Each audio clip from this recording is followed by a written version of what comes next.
Yes,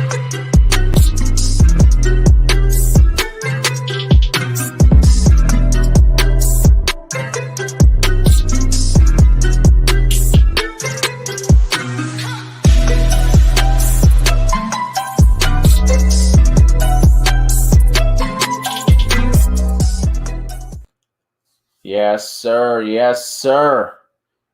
What is up, TFA fam? Welcome into another show coming at you live tonight. Going to be going over the Cam Akers saga, some training camp battles. We'll get into all that. But first, let's just open it up, man. Let's go old school TFA style. Kev, how you been? What's been going on? I know you've been grinding out the videos, but outside of that, man, how are things? How are you?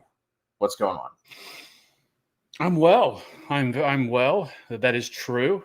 Grinding out the video content, staying up until 1 a.m, and then having to be up at 7 a.m. every morning. Yep, that's the life of fantasy football. But it's training camp started today. Actually, the Steelers and the Cowboys reported today, so we're back, baby. Did you see how svelte Ben Roethlisberger looked? Best shape of his life. It's happening. Yep, that's what we're going to hear. We're going to hear. And the Steelers are going to go on a roll like they did last year at the start of the year, and then they're just going to go. Yeah. I don't think it was necessarily a good move on Ben's part to drop all that weight whenever he's just going to be getting crushed behind that offensive line. Like, I think he could use that cushion, the couple extra LBs. Maybe, but maybe he's looking to get up there with like Josh Allen and stuff like that and rush for some do some rushing again, like the old Big Ben. Yeah, maybe get 23 yards on the ground this season. A real nice push to that fantasy floor. But let's dive in, man. Let's start with this. Let's get the negative news out of the way. You dropped the video on Cam Akers. Everyone's been talking about Cam Akers and everything that's going on there. But that's obviously the big piece of news that we have right now. Are you buying in on Darrell Henderson? And do you think that they bring in either a free agent or make a trade? McVay was asked about it. He said, no, we're good with what we have. I can't buy into that. I can't believe that a Super Bowl caliber team is going to roll in with Henderson and then day 3 draft and UDFA guys. So for those who have not watched your video yet, what's your take? How high are you going to be taking Henderson? And do you think they bring someone in? I mean, I think it ultimately is going to depend on the guys they have there at this point and what they're going to do, because, I mean, that is what they've said. I mean, they've and, even last year they talked about Xavier Jones and talked about how much they liked him and how well he looked in camp, but he was blocked by Malcolm Brown and, obviously Cam Akers and D'Angelo Henderson. So, at that point, there was nothing, he had no real room or anything to do anything. But, who are they going to get right now? I mean, you excited about bringing in Adrian Peterson or Frank Gore or, the other cast-off satellite backs that are out there? Like, sure, it's depth, but, like, is it any better than what they have now? I mean, the problem is right now for us is we don't know anything about these guys, right?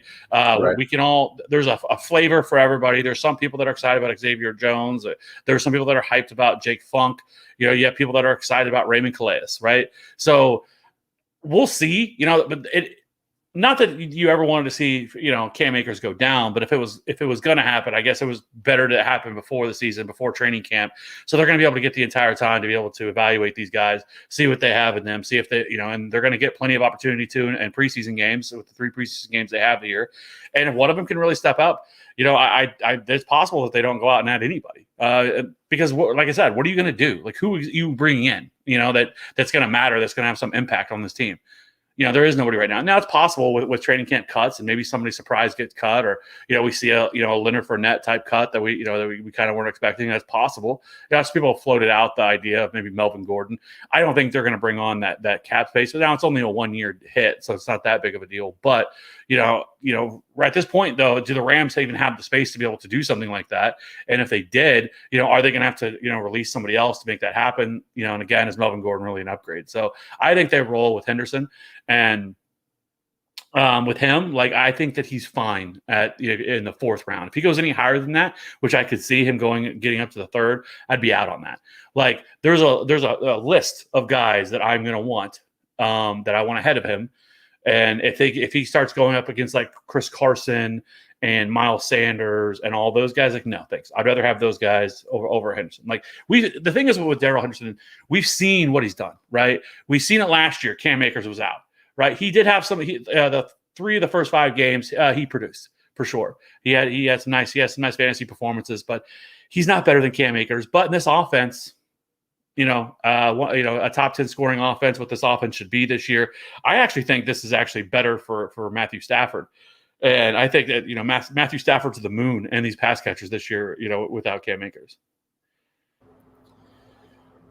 Glad while Alito started asking some of these questions, I was going to ask you Swift or Henderson, because I know we have some of those guys ranked around the same range. While Alito wants to know Josh Jacobs or Henderson in a PPR. Well, one, it would be Swift all day. But this one is tough because the problem that's tough with Josh Jacobs is because Kenyon Drake is there, right? And I don't know how much you can trust Josh Jacobs. And I think that I would probably go Darrell Henderson over Josh Jacobs, mainly because with Darrell Henderson likely is going to get, if they don't bring anybody else in, and if they don't, I mean, you're looking at probably 70% of the opportunities for Darrell Henderson. You can't say that about Josh Jacobs, especially with Kenyon Drake there. I just want to see one glimpse, one glimmer of hope for Duke Johnson in a good offense. I think that could make some sense. Like you said, I don't think he would necessarily take over the job from Henderson, but he's a dude who I felt like he had some decent years in Cleveland when they were absolute dumpster fire. Didn't utilize him right. Then he got kicked out to Houston. That didn't work out. He's still sitting out there as a free agent.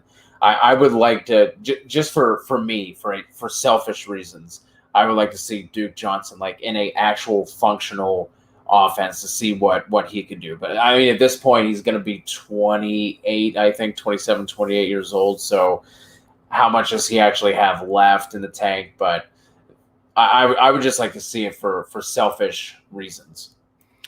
Yeah, I mean, hey, man, what's Jeremy Hill doing right now? The Raiders brought him in last year, right? So maybe he still has something left in the tank. But it just doesn't really matter to me what they do after that. If they make a trade for somebody and it could end up being somebody like a Keyshawn Vaughn, right? Maybe the Bucs just after the training camp, maybe it's like, you know what, we're done with you, and then they make a move for something like that. But again, I don't know if that really. I mean, I don't know if that's going to move the needle for him either. But so it just really depends. At this point, I would say no. I don't know. I don't know if they're going to bring anybody in, but it's 100% in the range of outcomes because of who we're talking about here. It's hard to as much as I watched Xavier Jones last year, right? And I'm not much of a film grinder, but what I saw of him was impressive. He went to a small school. He didn't get invited to the combine. His pro day was canceled because of COVID last year, so he didn't get a pro day. So we don't know anything about him. But what you saw, I mean, he did look the part, and he definitely has record with the size. And like I said, he has the he has the hype from last year of, so if he can do it, I mean, he very well could be the number 2 running back, in this offense. Yeah, I saw Jordan Rodriguez was saying that he could be an asset for that team. It's just one of those things where obviously if Akers went down, we wouldn't give 2 fiddling shits about Xavier Jones, and he wouldn't be getting any hype. So I always take that with a grain of salt, but let's move on from the Akers. Let's move on from the negativity. He was someone who we were really looking forward to this year. We're going to try and go through team by team, hit all 32 teams here, go in depth on some more, not really touch on some of these other ones that don't really have a lot of battles we're looking for. But let's roll through the NFC first and just talk about some of these teams things we're looking for in terms of fit for fantasy football, right? Guys that might be moving up and down for rankings and value and everything else, things that we're just looking forward to getting some more information on. So let's start off with the Arizona Cardinals. What sticks out to you for this team? Is there anything you're really looking forward to in terms of any information coming out of camp this year? I think there's a couple here. Rondell Moore. I mean, the biggest thing with training camp is always going to be the rookies, and to see kind of how they're acclimating, how they're looking in camp. Again, you have to take training camp with a grain of salt every single time. I know it's easy to get sucked in. We always go back to I can't think of his name, the Lions running back. Remember, he had the big run. Amir Abdullah. Yeah, Amir Abdullah. Yeah, he had that sick run in the preseason game, and like overnight, his fucking ADP went from like 8th or 9th and just fucking shot up over that one play. And so, we can get sucked in pretty easy, especially with training camp. We start getting all the blurbs and the hype and everything else. But Rondell Moore is definitely one of them. He's a guy that I have some interest in taking in later rounds. Somebody who I think that could really leapfrog and be the number 2 wide receiver in this offense, or at least the number 2 guy in targets in this offense. So I do have some interest in him, and I'm going to be interested how he shakes out. And then I think the one interesting one that not a lot of people talk about, we actually talked about last week on the Best Ball live show that we did, and this is running back room. And like James Conner really could be somebody that we look back on like, we kind of missed on that. Because it's easy to leave James Conner for dead. He didn't get re-signed by the Steelers. He's always hurt. But if he can stay healthy, like we talked about last week, like he very well could be the Kenyon Drake for them this year, which, again, isn't sexy, but it could be a very, very usable RB2 and somebody that you use on, bye weeks and flex options and stuff like that. And so I know it's easy to leave him left for dead, like I said, because but at the same time, he was very efficient last year. He was pretty solid. He was efficient behind a really bad offensive line last year when he was healthy. So, I think we could be overlooking that one a little bit. Everybody's drafting Chase Edmonds above James Conner, which I think we could end up looking back on being a mistake. And I love Chase Edmonds, but I don't think they're going to give Chase Edmonds the starting role. He's still going to be the pass catching. He's still going to get opportunities as a pass catcher and stuff like that. But I have a feeling that James Conner could have a bigger role than what I think people are expecting. And I think with him, you're getting him in like the 9th round, right? Remember last year, Kenyon Drake, we were drafted in the 1st round, the 2nd round, right? Because of this offense. And now you're able to get James Conner much later. Yeah, that's what I was looking forward to as well. I just want to pull up 4for4's ADP here since they kind of aggregate, I think 5 or 6 different sites. Edmonds right now in 12-team leagues is going at 606, and James Conner is going at 905 as RB38. So his ADP has definitely started to rise up a little bit. I think as some of that chatter starts to hit mainstream, if you will. I'm a little surprised to see that it's that high, but it does make sense. As much as, like you said, I love Edmonds as much as you do. He was not going to be getting the full load. Everything you said about Conner makes sense. So it's going to be interesting to see how this one plays out and like what those splits are looking at. And Rondell Moore, if he can be what we think he can be an absolute steal in drafts because he's going super late right now.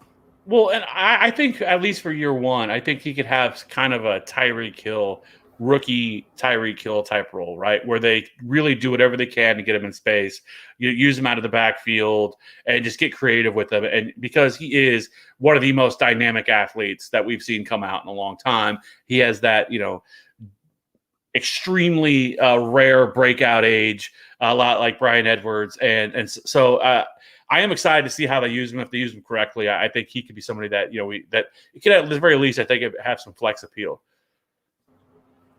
We appreciate everyone who is currently rocking with us. If you're not yet subscribed, hit that subscribe button. Any questions you have, whether it's training camp, keeper, redraft, best ball, dynasty, any questions at all, drop them in the chat and we'll get to them as we roll through some of these previews. But moving on to the Atlanta Falcons, this one for me, I think it's very straightforward. There's really nothing that I am personally looking forward to. Mike Davis is the only running back that we have to worry about. Kyle Pitts, obviously, his meteoric rise is there. Calvin Ridley, I guess his health, as long as he's going to be fully healthy. But other than that, to me, the Falcons are pretty straightforward. What say you? Yeah, I think for the most part, I think you could have some interest in that number 3 wide receiver, I guess. with this how often this how often this team is probably still going to be passing the ball this year. Bringing in Arthur Smith, I think, is going to help. He did a really good job in Tennessee with getting the most out of Ryan Tannehill and how efficient that offense was. But this defense is going to be trash, and they're going to have to throw the ball a lot. So I think there could be a lot of targets going around. So maybe at least being familiar with who that number 3 is. Is it Zacchaeus, Christian Blake? I mean, they have a lot of guys there, but nobody that really stands out to you to get super excited about. But at least knowing one of those, because if one of these guys go down, somebody stepping into a role where they could see 8 to 10 targets a week. Yeah, like if Ridley misses time, that is going to get ugly and get ugly quick. So that will be something worth monitoring. And I know the DFS guys are going to be keeping up on all that throughout the preseason to see who's the next in line there. So pro tip, little nugget, pay attention to the DFS content during the preseason because they're the ones who are grinding all the depth charts and the rosters and everything else. So that's definitely something to keep an eye on. Moving on to Carolina, obviously the big news here, Sam Darnold being traded there, Christian McCaffrey coming back. Your guy, the one who the thumbnail was made for tonight's show. What are you looking forward to with the Panthers? Terrace Marshall, I think, is one that I'm really going to be interested in. Because we kind of talked about it in our TFA chat about this, and I think there is a possibility he could lead this team in receiving touchdowns among the receiving group. I think he's a steal. I think we could look back on Terrace Marshall as kind of like DK Metcalf was a few years ago, right? Where there was a lot of concerns about him. There was also other people on the other side that were really excited for him. And then we kind of look back and be like, wow, how did he fall, to the late second round of the NFL draft? And I think we could be saying the same thing about Terrace Marshall. Like Terrace Marshall was playing behind two, first round picks and Jamar Chase and Justin Jefferson. And he still produced whenever they were on the field as well. So I like Terrace Marshall a lot. And he's somebody that I am targeting later in drafts. And he's almost free because there's just no buzz for him whatsoever. He's likely going to be the number 3 wide receiver. And if something happens to Robbie, and again, another situation where if Robbie Anderson goes down or DJ Moore goes down for a period of time, it could be big things for Terrace Marshall.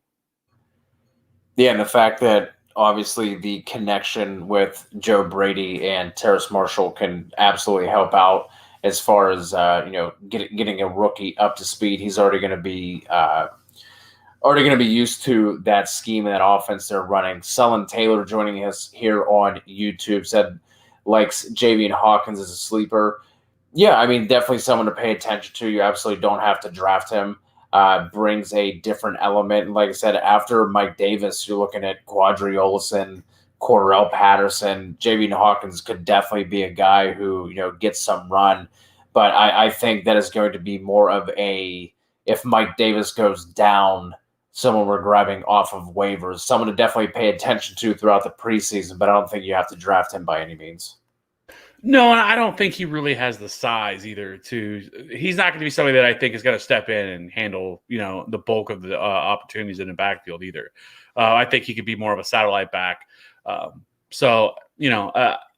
don't mind it, but again, it's this offense and there's just nobody else. It's crazy. I think we were all surprised that they just stuck with Mike Davis. I'm like, okay, we're not adding anybody else. Throughout the draft, it was like, yep, they're definitely gonna draft somebody. They're gonna draft somebody. Nope, and it didn't add anybody. So yeah,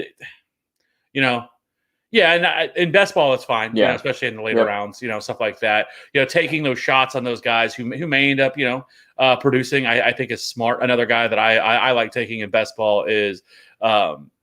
Elijah Mitchell from the 49ers because of that. And I think that he has that kind of a upside as well. But, that running back room there in San Francisco is not known for being healthy.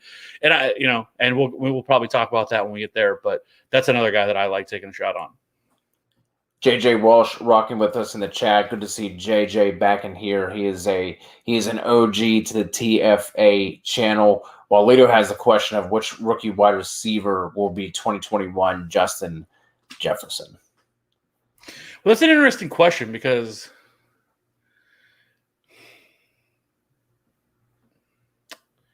I would.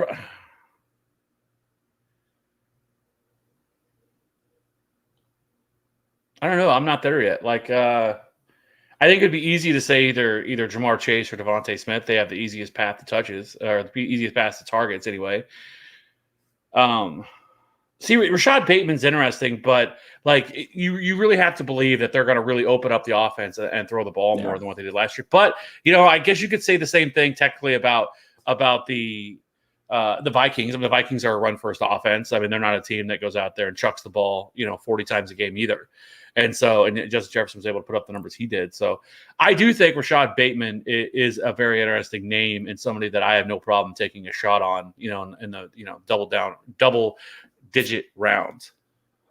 And I think Bateman fits the bill a little bit more too, because there are definitely people out there who like Justin Jefferson, but like no one was drafting him the way that like someone like Jamar Chase is going to be drafted, right? Like if you would have told us at the beginning of the year that Justin Jefferson was going to go off for 1,400 yards or whatever he had, setting records, I don't think too many people would have been like, oh yeah, no, that's definitely in the range of outcomes, especially with like you were alluding to, Kev, with the scheme and the offense they have and what they run there. So let's jump into a couple more of these teams here, and then JJ, we'll grab your question.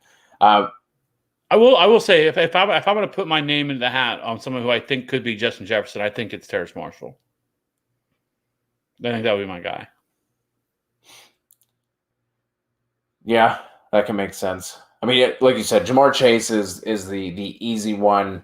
Devonta Smith is another low-hanging fruit. Here it is. Elijah Moore. There's mine. That's an interesting name too. Elijah Moore. That one just came to me. That one.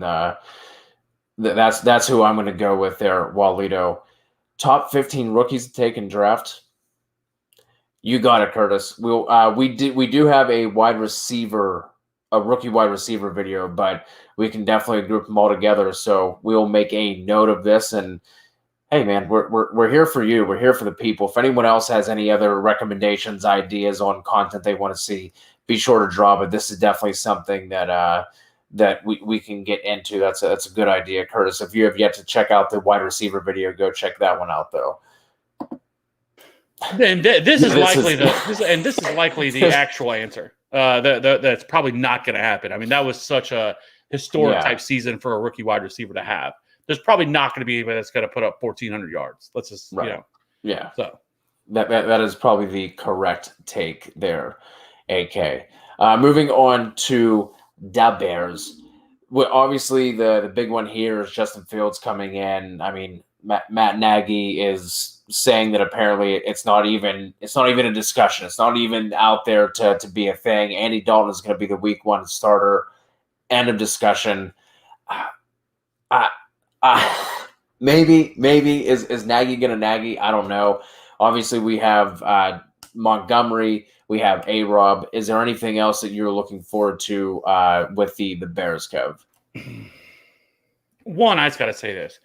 Man, Nagy's a fucking moron. Like, his job is literally on the line this year. Like, if they don't produce, like, he's probably gone, right? And you are going to put, like, the whole idea, too, of this, oh, well, he's our Alex Smith. Like, the problem is that Alex Smith actually produced at the time. Like, so whenever the Chiefs went out and acquired Pat Mahomes, people were a little surprised as aggressive they were to go get Mahomes because of how well Alex Smith had played, right? This isn't the same scenario. Andy Dalton has not looked good in years, right?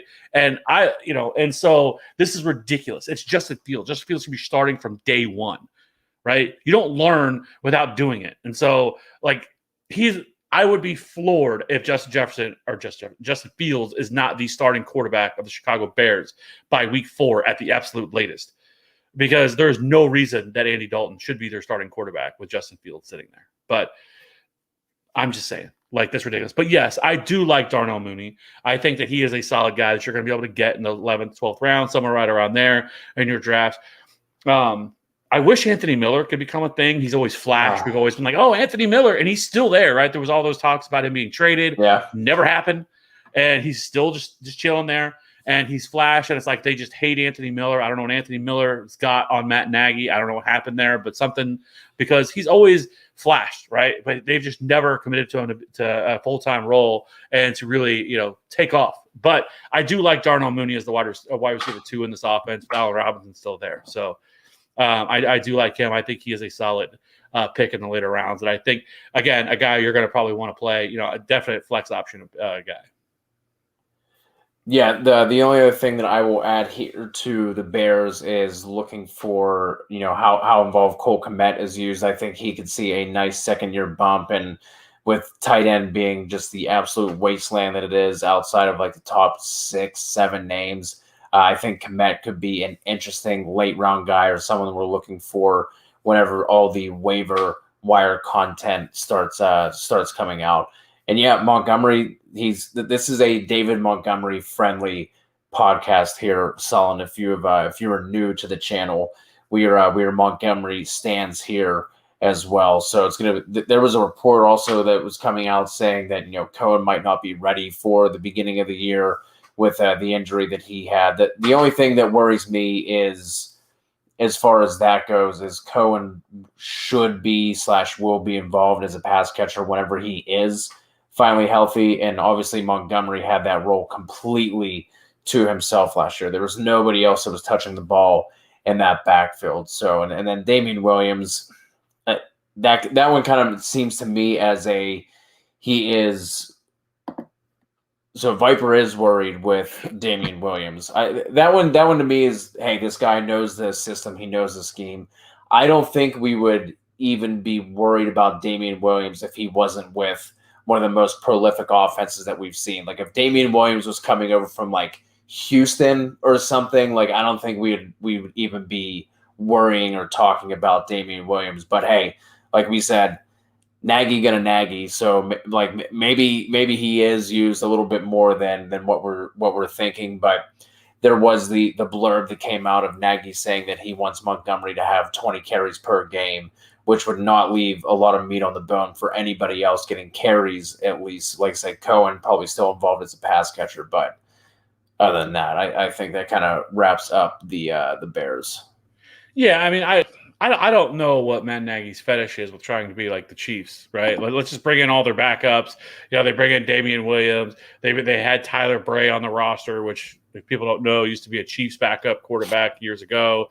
And I don't get it. I don't know why they brought in Damian Williams at all, but it is what it is. Like, no, Damian Williams doesn't worry me at all. Like, the only player that really would be Tariq Cohen, just because of how much pass catching work does he take away. Because David Montgomery proved he could be a reliable pass catcher out of the backfield as well as a running back. So that, I think, is what's suppressing his ADP from where he is now.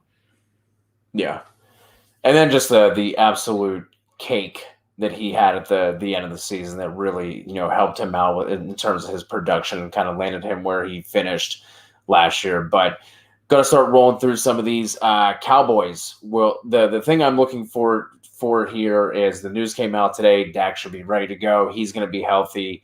I guess Amari Cooper, if that injury starts to linger, which would then make Michael Gallup super, super interesting, especially where he is going in drafts right now. We know that he can step up and produce when called on. But the thing I'm kind of looking forward to is, do we see Pollard be more involved this year with, we finally started to see Zeke kind of like break down a little bit. Was that just a case of him being injured? Is he healthy now? Do they just get Pollard more involved because of that to try and keep him fresh? So that's going to be the big thing and the big storyline I'm paying attention to is Pollard going to be more involved and take a couple more carries off of, just touches, I guess, in general from Zeke? I definitely think it's possible. I mean, I think he's proved himself to be a reliable, number two running back. And so obviously, we've had this conversation a bunch about Tony Pollard, how much I like him as kind of a late round stash, because it's wheels up if he gets another opportunity like he did last year, but except for a more of an extended role. But yeah, I think it's certainly possible they take a little bit of opportunity away from Zeke, keep him a little more fresh. Now we're also talking about a longer season, with adding the extra game in there and how teams manage that. So I do think that other than that, Simi Fehoko, I want to know what he's doing. Can he win the wide receiver 4 job in Dallas? That's the question. Can he make the roster? Is the You shut your mouth. All right, with Detroit, obviously, just a wasteland. Let's be honest, but there are some things to pay attention to here. The big thing that comes to mind is a split with the running backs. You have Anthony Lynn. We know his history with Melvin Gordon and Austin Eckler with using a committee in a split backfield. Now talking about Jamal Williams as a back or a 1A back or however he mentioned it. So how involved is Jamal Williams going to be? I know there's a lot of people who are pounding the table for DeAndre Swift. I'm a little more hesitant. Again, not on his talent level or what he could do, but because of the situation of where he resides right now, especially if they're going to be stubborn enough to get Jamal Williams as involved as it's kind of seeming to be. And then with the wide receivers, Kev, I know you have some thoughts on that. So what are you looking for with this Lions offense? The thing is, it shouldn't be. I mean, with Eckler, it made a little bit more sense because of his size, right? Like he's not your prototypical, workhorse running back in terms of size, right? And so trying to take a little bit less and not use him as much makes a little bit of sense, right? But like DeAndre Swift is more than capable of being a 3-down running back. Why you feel the need to split carries and do this, it doesn't make any sense to me. It would make me want to draft DeAndre Swift more if that was the case, right? Because I think DeAndre Swift is a hell of a talent, right? Baller. It's arguable. It's arguable. It is an argument to be had. Like the dude was the most talented running back last year. Pre-draft, right? Like he was the guy. It was always about DeAndre Swift.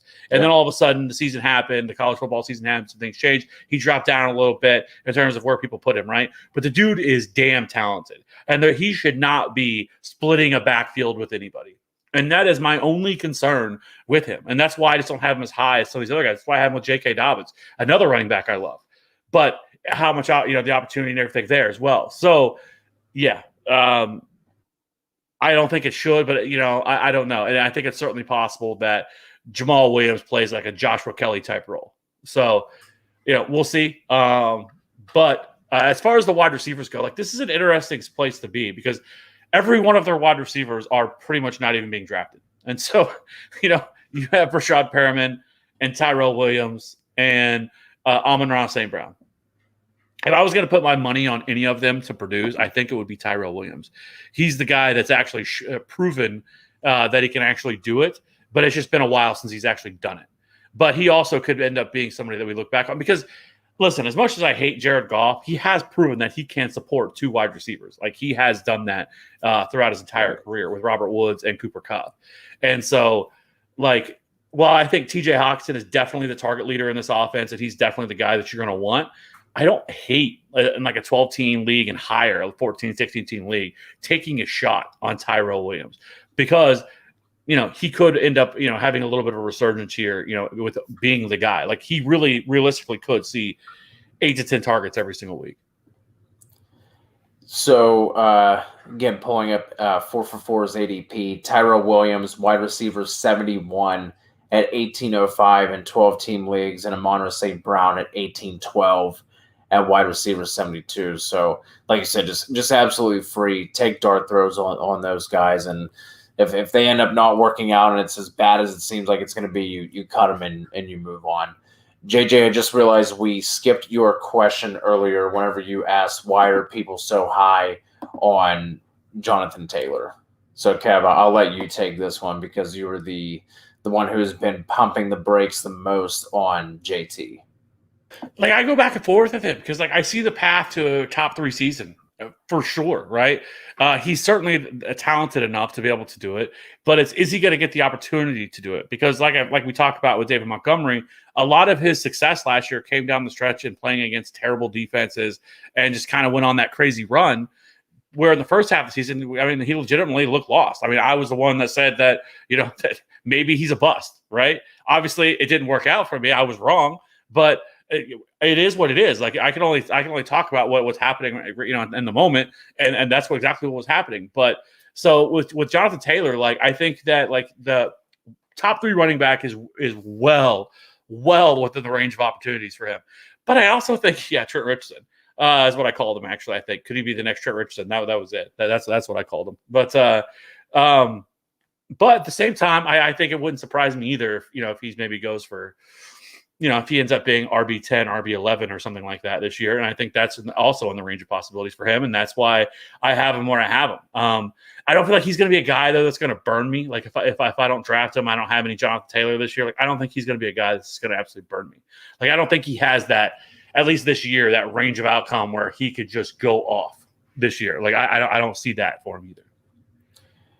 Yeah, he does have the path to a top 3, top 5 season, but that's going to have to come with a Derrick Henry type season because Nyheim Hines is still going to be heavily involved as a pass catcher. I'm not worried about Marlon Mack. I'm not worried about anybody else as far as taking carries from him. Nyheim Hines is still going to get his 50 to 70 carries, but he's going to be involved in the pass game. So if he's going to have that top 3 upside, he's going to have to do it on the back of a Derrick Henry type season. And again, Derrick Henry, 2,000 rushing yards last year, 15 touchdowns or something like that, RB3 in half PPR and PPR leagues. So he's going to have to absolutely smash to get the – but it's there. It is there. Dude, super talented. Offensive line is there, everything else. But he's going to have to do it, like I said, a la Derrick Henry. And the Trent Richardson thing, like it could still be possible. He could still end up being Trent Richardson, right? Maybe I wasn't wrong. Because if you remember, Trent Richardson didn't look terrible his rookie year, right? It was after that is whatever, the collapse happened. So who knows? Maybe I could still be right. Like, I'm not calling it whatsoever. That's not what I expect or think. But you never know.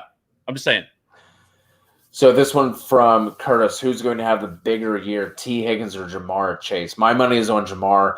I just think the report they went out, obviously drafted him over an offensive lineman, someone they probably could have used more and still gotten a solid receiver in the second. But my money is going to be on Jamar. But I am coming around on the idea that maybe T. Higgins is going to be more involved at the expense of my guy, Tyler Boyd, than what I initially was thinking. But I'm on Team Jamar here. Kev, what say you?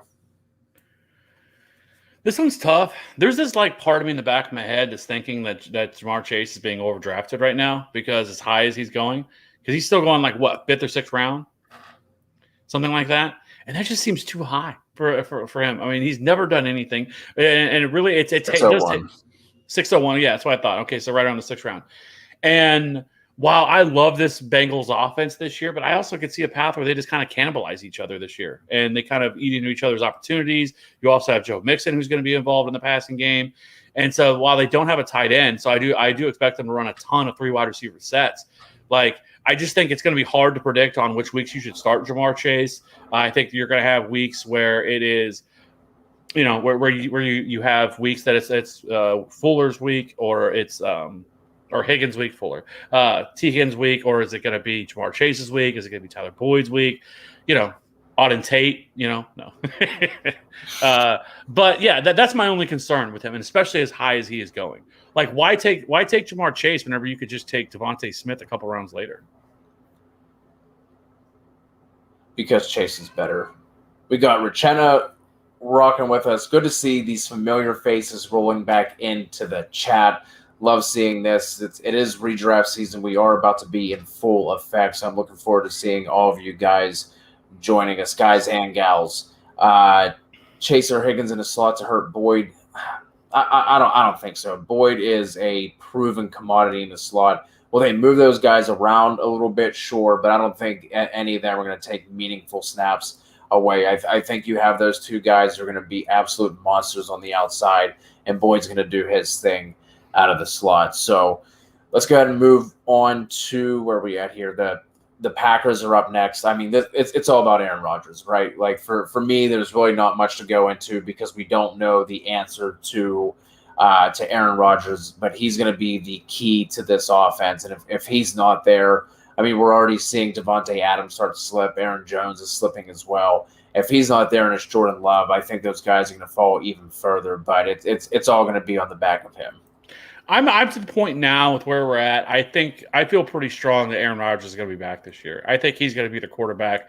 There's just too much time has passed, and if they were going to make a move, I feel like they would have done it now. I feel like this is probably his last year. I think he plays this last year, which would make the most sense. And then I think after that, he rides out, and I think.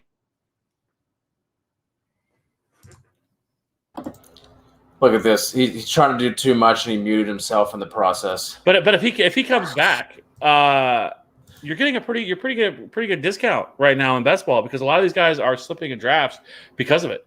But that's why I've been taking shots on Amari Rodgers late because I think that he could end up being the Randall Cobb type wide receiver in this offense, the slot wide receiver.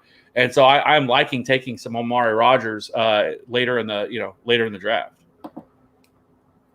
Yeah, I love Amari Rodgers late, like Kev, for everything you just said. There's no solidified wide receiver 2 there. They've been trying to do it with my boy Lazard with MVS. It hasn't worked out. So I do love that. We got Matty Buckets joining us, jumping in the stream now. Matty, I'm going to throw this one to you from Walito, put you on the hot seat right off the bat, rank them 1 to 5 for 10 Canadian dollars coming from Walito. Hilaire, Swift, Najee, Gibson, Mixon. Well, first off, what's up, boys? This is a fun one. I like this question.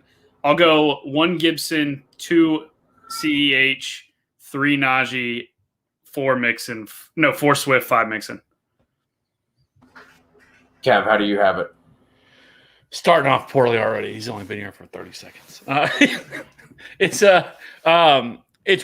we don't even got to talk about it. It is 100% Antonio Gibson number 1. I mean, it's Antonio Gibson's season. Now, it was Cam Akers and Antonio Gibson's season. Now I'm just fully invested to Antonio Gibson. He's my guy. And so it's Antonio Gibson 1. Yep. It is Mixon 2. No. Najee 3. No shot it's Mixon 2. 4 is CEH. 5 is Swift. Man, we are all over the board here. I'm Clyde at 1.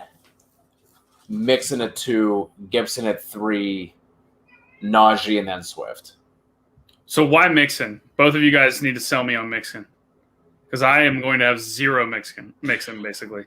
Well, I don't know why you don't like him, but I'll say this, that I think that he's going to have all the opportunity. He's, that is the one thing I'm definitely looking for is somebody at his cost and where he's going. These guys are all going like right clumped together, right? Yeah, they are.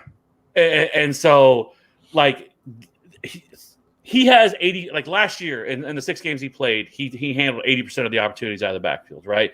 And it's gotten better because now Gio was the only guy that was there. Now is gone, and so he's going to have all the pass catching work. I fully believe that it was a business decision that he didn't play the rest of the year because they weren't going anywhere. It didn't make sense because there was even the way he got hurt. We never really even knew how he got hurt.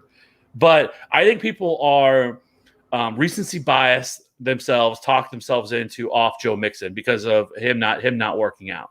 But with this offense, I know you're somebody that likes this offense quite a bit. So in terms of what I want in a running back, I want them to be on a top scoring offense.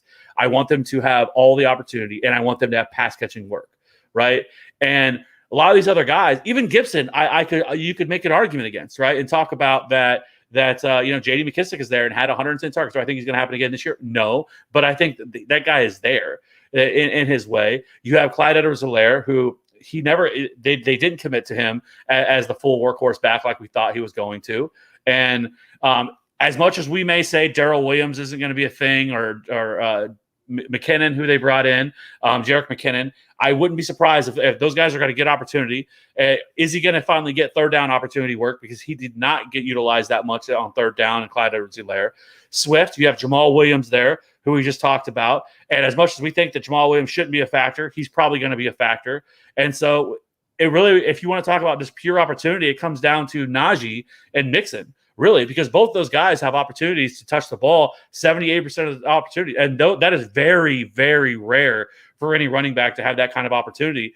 And for me, like, I just think Mixon could end up being in the better offense because, Big Ben goes down. That team is just a dumpster fire. And that offensive line is kind of in shambles. It has a lot of moving pieces, a lot of new pieces there. Is it going to work out? Is it not? And then with Mixon, they improved the offensive line with bringing in Riley Reeve, who was strong last year with Minnesota. And, the other pieces they have, Jonah Williams, I believe, right, was out last year, so they'll get him back as well. So that's why I like Mixon. I think people are really sleeping on Joe Mixon this year. You have two sides of it. You either have people that love Joe Mixon and are about that life, and then you have the people that are like, nope, I'm out. Don't touch me with Joe Mixon. We keep talking about it. And I think that's where other people land. There's no in between on this. And for me, I have no problem with taking Joe Mixon. Like he definitely is, again, with these running backs. If I'm going to take a running back in the second round, I want a running back that has top 5 upside. Like that is what I'm looking for. I'm not looking for a guy who can just come in and give me that opportunity. It's why I hate Derrick Henry, and I will not touch Derrick Henry. I don't give a shit about Derrick Henry. Get out of here with Derrick Henry. It's because he has no pass catching volume upside, right? We saw his outlier season last year, and the best he could get was RB3, and it was a distant RB3. It wasn't even close to Alvin Kamara's season in terms of fantasy points. And so, I can't mess with those guys. So for me, with Joe Mixon, I definitely think he has that opportunity, that upside. Antonio Gibson has that upside in him, and so that's why for those guys, I like those guys the most.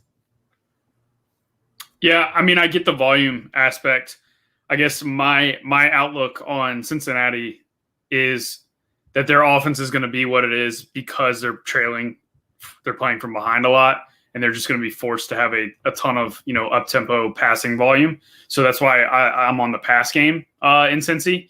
I mean, Mixon is still going to get carries. I mean, they've been bad, and he still gets over 20 carries a game, when he's healthy. So, I can only use that to my argument but so much. But I don't know if I'm just really high on the passing offense. It's just I don't feel as good being high on Mixon as well. And I think Walito should have maybe included Aaron Jones in that discussion as well, because he's going in that same bucket, and I would put Aaron Jones ahead of all those guys. So I really like Aaron Jones, and that's a big reason why I'm not going to have any Mixon, because I mean, you look at, right around, Kev, like you said, the second round, you've got Nick Chubb going around pick 13, Gibson going around 16, Mixon at 17, Aaron Jones at 17, Najee Harris at 21, Clyde Edwards-Helaire at 22, and then a bigger drop off to Swift at 33 average pick. So, yeah, I mean, all those guys are going in there. I don't know. I just with the Chubb and the Gibson and Aaron Jones and Clyde Edwards-Helaire all there, I don't know. I just feel like I'm going to end up on those guys more so than I am Mixon. Such a jumble there too, and I feel like if you get that area right, like if you get that, back end of the first, early second, if you get that, your secondary running back correct, I think that is going to be the make or break for a lot of teams. And I actually like if you're in a league where you get to pick your draft slot, I think the back end of the first is what I would prefer this year, because unless you're going to go 1-1 with McCaffrey, I mean, there's red flags with all the other top guys. I guess you could maybe make a case for Dalvin at 2.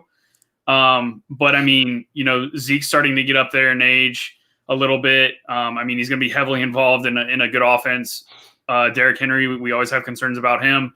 I mean, there's just you got Saquon coming off a big knee injury. Kamara, who's going to play with God knows what quarterback. I mean, there's red flags all over the place with some of those guys. So, give me like a Tyreek or Kelsey start in the back half, or even Diggs in the back half of the first, and then let me get like a Chubb, Aaron Jones kind of guy to run it back in the early second. And I prefer that start better than having one of those top running backs that are going at top of the ADP. What I thought it was interesting too, that I think I believe I'm probably gonna be wrong, but I believe it was Pat Kerrane who put out an article recently and on a podcast where I heard it, was that he did a study from 2015, the bust rate of early round running backs, and talking about it was on NBC Sports Edge, and talking about the bust rate and where is the actual RB's dead zone. Normally people talk about like rounds 4 through 7, but what he actually found was you really could make a case that it's actually rounds 1 and 2 is the RB dead zone, because the rounds 1 and 2 have a 40% bust rate in terms of the running backs going in the first and second round. but the outlier there is the fact that most of those guys go in the first, second round. There's some of those guys who are just going to absolutely go off, right? And so getting that right is where it's going to pay off. But just know that 40% of running backs going in the first, second round, like we all love all of these guys, right? Like there's so many of these running backs this year in the top 15, top 20 that are going in the first, second rounds that I absolutely love this year. But a lot of these guys are going to end up being a bust, and we're going to, and it's just the nature of the beast and trying to get it right. But it is something to keep in mind. And with people wanting to hammer running back early, that, the 40% bust rate, this is going back to 2015, that 40% of running backs bust in the first round, which is significantly higher than the bust rate in rounds 4 through 7 or 3 through 7 for running backs. It's actually much lower. It was like 18% of running backs in those rounds bust. Was that because of injuries? Did he say? Well, I would assume that would be it. But yeah, that's some of it, obviously. But there's also intuitive. It's intuitive too, right? Because these guys get so many touches. Yeah, and so if you look at it too, like you had like last year, like you had Kenyon Drake, right? Who it was going like we were talking about earlier, like as a top 12 pick, right? And he didn't work out. Like we have these guys every year, we overhype, and we try to talk ourselves into, and then we look back at the end of the year and we're like, what the fuck were you thinking? To be fair, Drake was in a boot in camp, so there were red flags around that. And I just think he never got healthy throughout the whole season. I think that was a big knock to him. But good to see Aiden jumping in here with us. Another familiar face. Love seeing everybody coming back home to TFA. Let's rip through this ranking quickly and start touching on some of these other training camp battles, because in true TFA fashion, we are an hour into this and we have talked about it, I think, 6 teams. So rank Zeke, Chubb, Jones, and JT 1 to 4 for full PPR here for Aiden. Go ahead, Kev. This is tough. This is a real tough one. I would probably go Aaron Jones. Preface it with Aaron Rodgers. I would probably be Aaron Jones, Zeke, Taylor, Chubb. The thing, so, and I love Nick Chubb, and I don't know, and maybe I would go. I don't know. Maybe I could go Chubb over Jonathan Taylor, because I love Nick Chubb, but in the back of my mind, there's still that Kareem Hunt is still there, and that he's not going to catch passes. The upside for me for Nick Chubb. If we're talking about where they're being drafted, I think you could make a case too, because Nick Chubb, like if he stays going in like the early second, I'm a little bit better with that. If he starts creeping up into the first and we start getting him like 108, 107, somewhere in that range, I'm going to have to start really questioning, can I even draft Nick Chubb? Because he just doesn't have the pass catching upside, right? It's the same thing as Derrick Henry. Like Derrick Henry, if we're talking about just as a pure running back, is one of the best running backs in all of football, right? But in terms of fantasy, especially in PPR formats, if you're not going to catch passes, it severely limits your ceiling. Nick Chubb has to have an absolute perfect season to be a top 3 running back this year. And that's the only issue with him, right? I love him. I love the guy, right? And I don't know if does he have 17 touchdown upside in him? I don't know. With Kareem Hunt there. Like, I don't know. Maybe the Browns could do us a solid and they'll trade Kareem Hunt to the Rams. Like, that would be the situation. And then it unlocks the Nick Chubb, top 5, top 3 upside. Matty, what you got? This is tough. I mean, I can make a case for and against probably each of these guys, but I would probably say Zeke, and I agree with Kev. Aaron Jones. I mean, Aaron Jones is a guy. I mean, we've talked about him multiple times on multiple shows, and there's just such a big hole with Jamal Williams gone in terms of pass catching work to go around. It's like 45 targets a year for Jamal. That's not going to be there. So, and we know AJ Dillon is not going to catch passes. I mean, he had 1 target, 2 targets last year and carried the ball 50 times. So he was on the field, and that's just not his skill set. He didn't catch the ball in college. He's not going to catch the ball in the NFL. And it's going to be the Aaron Jones show in Green Bay, assuming that Aaron Rodgers is there as well. And even if he's not, I mean, I would still think Love can check it down to Aaron Jones, and they have some design plays for him, and he can still get out in space and do what he does, and that's be explosive. So we've seen Aaron Jones smash on limited touches, and I think his volume does go up this year. So I think that Jones is one of my favorite targets, and you can get him in early second. So yeah, I would probably go Zeke and then Jones and then Chubb and then Taylor. And it's not a knock to Taylor. It's just I like the other three guys a little bit more. I think I would rank them in the order that you have them, Aiden. I think Chubb absolutely smashes this year. Yeah, and I can get on board with that for sure. That's super. It feels idiotic to fade Aaron Jones with what he's done. Even if we go back to the year where Aaron Rodgers only had 28 touchdowns or whatever, like Aaron Jones still smashed. He still played well. So even with the regression in the offense with Aaron Rodgers, even if he is the quarterback, oh my God, I just have this feeling that I'm going to end up putting Chubb is plus 650 to lead the league in rushing. And I think I'm going to throw $20 on that because I think I just have this gut, a feeling down in my plums that Chubb just absolutely smashes this year, and I just can't get away from that feeling. He's got top overall running back upside. Yeah, of course. He definitely 100% does.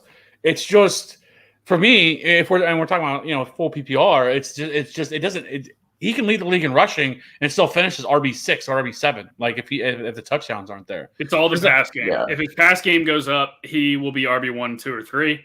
If it stays the same, he'll be like RB6, 7, or 8.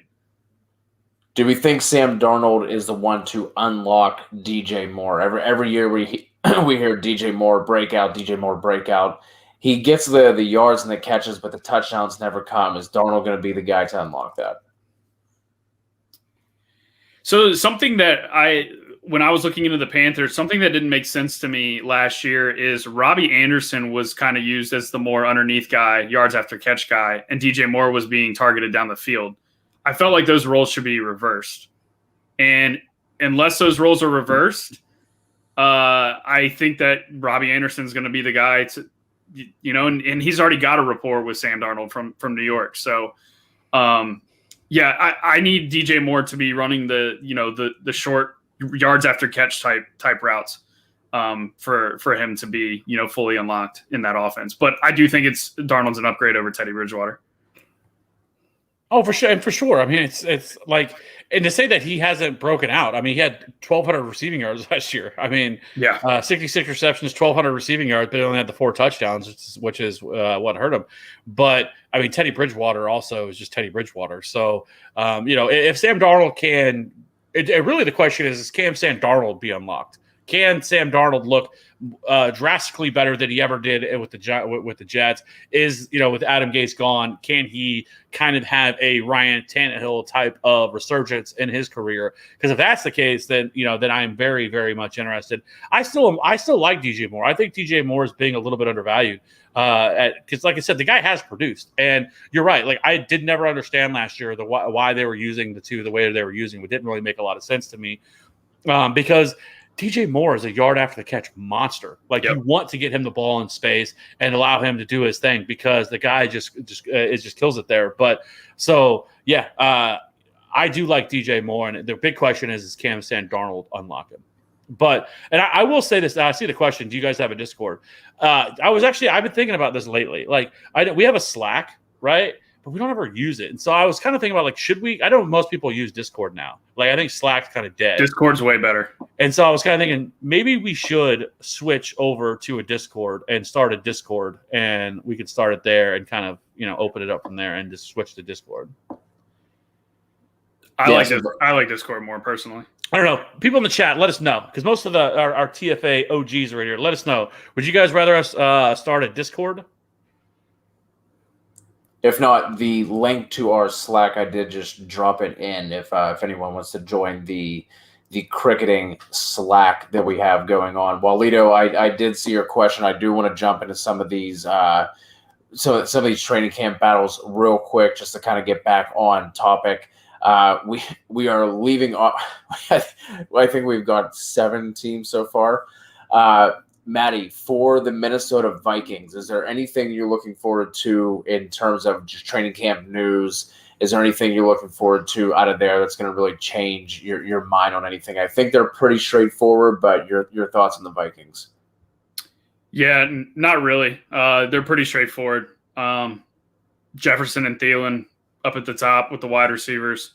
Irv Smith at tight end and Dalvin Cook at running back. I don't think there's really anything outside of any injuries that may happen. Then things can get interesting. But yeah, I haven't really dumpster dived into their roster, for anything that's too exciting. Yeah, I mean, the thing that jumped out to me was just who's going to be the guy to target after Dalvin Cook. We all know his injury history. Kind of seems to be one of these guys who's, almost like a Julio Jones, who he hasn't really missed much time since he tore his ACL, but he just always seems to be banged up, always on the injury report, in for a drive, out for a drive. Madison has been disappointing anytime that he has gotten the role. They did draft Kene Nwangu, rookie out of Iowa State, in the 4th round. Not much production there at all with him. His senior year with Iowa State was his best year, had 339 yards and 3 receptions, but 6 foot 210 and ran a 4.32 at his pro day. Has a 96 percentile speed score, 86 percentile burst score. So athletic, yes, but I mean, it's to me, Manny, like you said, it's pretty straightforward. But maybe if he could be somebody who kind of takes that spot that we've been waiting for Alexander Madison. He does have a very interesting athletic profile, but literally no production to speak of. Slide on down to the Saints. Kev, obviously the big issue here is quarterback, right? Like what are we looking for here with the Saints? And then depending on who's the quarterback, just give us your, off the top of your head, kind of like what you'd be doing with the skill position players, dependent on who the quarterback ends up being. I mean, I think the quarterback should definitely be Jameis Winston. I would be shocked. Well, I shouldn't say shocked. What am I saying? That's who they went with last year, and I don't know what the fascination is with him. With Taysom Hill, but I do think that Jameis Winston is going to start the year as a quarterback. Now, if Jameis Winston plays like he did in Tampa and starts throwing all these interceptions, they will make the switch to Taysom Hill. That is for sure. But if Jameis Winston, with his corrective eye surgery and all this little drills that he's got when he's back there, he's doing all the stuff in the backyard and all the stuff that he does, pays off. Because like we've seen Jameis Winston can be fantasy gold, right? And so I think he would be the best to unlock this entire offense in terms of, Michael Thomas and Alvin Kamara staying, relevant or not relevant, like he's going to go unrelevant, but, being more the Alvin Kamara that we're used to and, possibly, supporting another wide receiver like Traquan or Marquez Callaway or something like that. I think that would be the best fit for fantasy purposes because we know that Jameis Winston can be a top 5 fantasy quarterback. I can't say the same for Taysom Hill. Speaking of the Saints, Walito now wants us to rank these receivers 1 to 5. Michael Thomas, A-Rob, McLaurin, Amari Cooper, Keenan Allen. I think this one's pretty easy for me. Go for it. Thomas, Robinson, Allen, Cooper, McLaurin.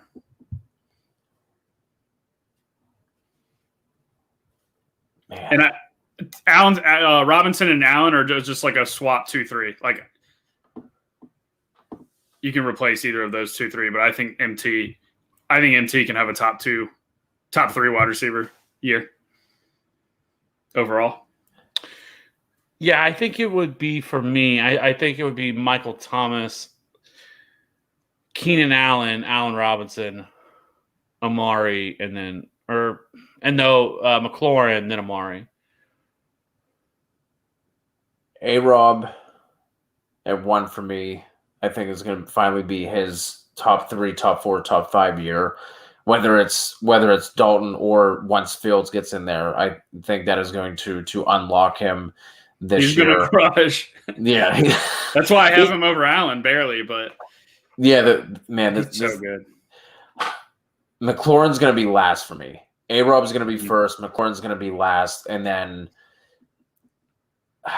man, those next three are difficult for me. I think I would go Cooper, Keenan Allen, and then Michael Thomas, just with the unknown right now. But Thomas can obviously jump up to 2 once we get some more clarity on that situation. But A-Rob at 1, McLaurin at 5, and then however you want to slice those up in the middle. If Cooper stays healthy all year, he's another one of these guys we could be talking about that has top 5 upside. I think Cooper and CeeDee Lamb both finish as top 12 options. Maybe like a 10, 11, 8, 10 kind of thing. But I think they both finish as wide receiver 1s this year. I'd even have Lamb over Cooper too. See, I do too. That's what I have. I have CeeDee Lamb above him. How much further above him? Just that one slot. I think I have him 3 or 4 spots ahead of him. I have CeeDee Lamb borderline wide receiver 1, and where I have Amari like wide receiver 15 or something like that. So it's not like significant. It's just I would have put Lamb smack in the middle of that group that we just had. Yeah. Diggs or Hill? Hill for me, but Debro has made noteworthy cases for Diggs for overall wide receiver 1, but I'm going with Tyreek. It's definitely it's Tyreek for me. It definitely is. Full PPR: Kamara, Elliott, Henry.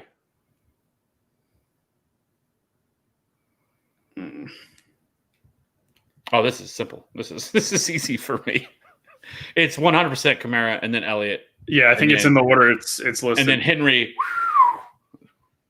Yeah, as long as Henry is last, I'm fine with this. Yeah. Again, as we sit here right now with the uncertainty surrounding Kamara, again, he can obviously smash, but I think I would just barely lean Elliott ahead of Kamara right now. Yeah, I do want to because someone else mentioned that and said Diggs easy in the chat. So with the Tyreek easy thing, right? It's not. It's not. Man. Listen, here's my argument with the two of them. Right, is that one I like both of them quite a bit. Like I think they probably should be 1, 2. But Tyreek has been the most efficient wide receiver in the league for years, right? And now he's starting to get like wide receiver 1, upper echelon targets. Like last year, he had 134, which was significantly less which was almost 30 some less than what Diggs did, right? However, Tyreek had more fantasy points per game. He was second in fantasy points per game. Diggs was third, and I trust this Kansas City offense more than I believe that the Bills can maintain that pace they were on last year in their offense and how efficient they were and everything else last year, right? Now, the argument for Diggs would be the fact that he's the only guy in town. There's not a Travis Kelce there that's pulling targets away, but that doesn't really matter to me. I don't care. Tyreek Hill is not a guy he doesn't need 170 targets to have his best year he's ever had in his career like Stephon Diggs had last year. And I love Diggs. I've loved Diggs his entire career, right? I always thought he was underrated. I always thought he should be a wide receiver 1 in Minnesota, and all that stuff, right? But in terms of Tyreek, like Tyreek won over the last 3 years has the most catches of 50-plus yards. The dude, he's not just a deep threat. They use him all over the field. He also gets opportunity out of the backfield as a runner. He had 2 rushing touchdowns last year, 15 total touchdowns last year. That's because of the ceiling of this offense. That's still a 2-man show with Travis Kelce and Tyreek. It's not like there's all these other pass catchers and weapons there. I mean, we're talking about McCole Hardman and Demarcus Robinson and Cornell Powell.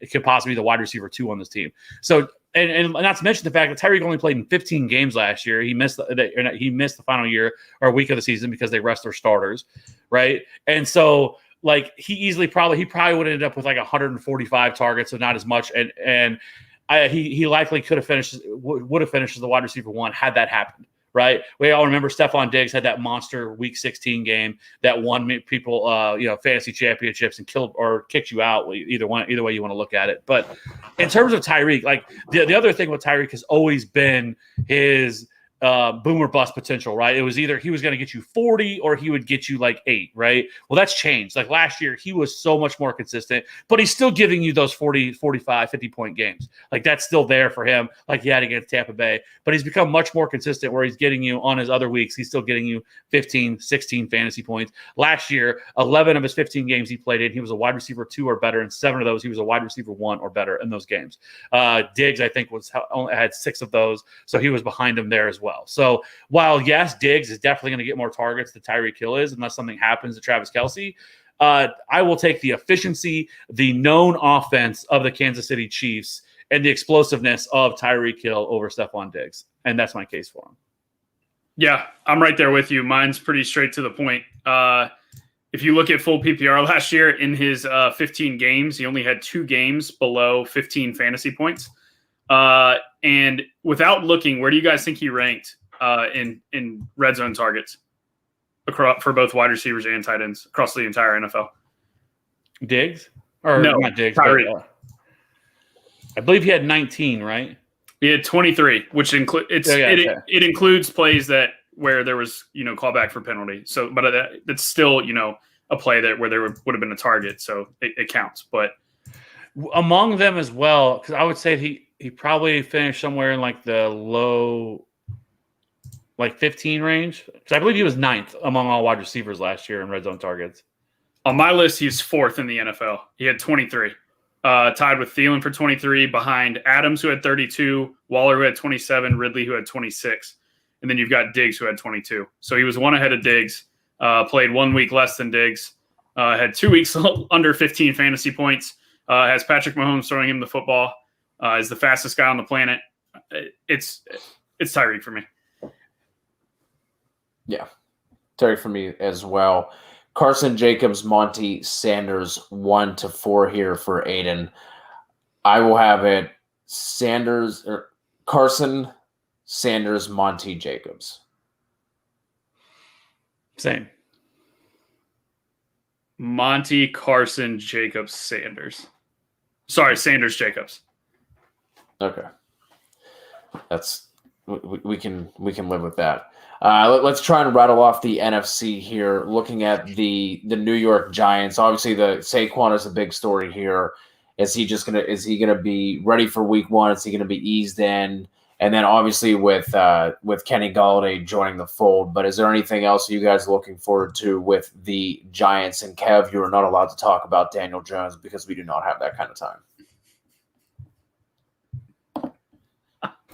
Well, what are your guys' thoughts on Saquon this year? Because he's also a guy that I think some people are afraid of because of the reports that he may not be, he may not be ready for training camp, or he may not play. Which one? I don't think he's going to play a single preseason game anyway.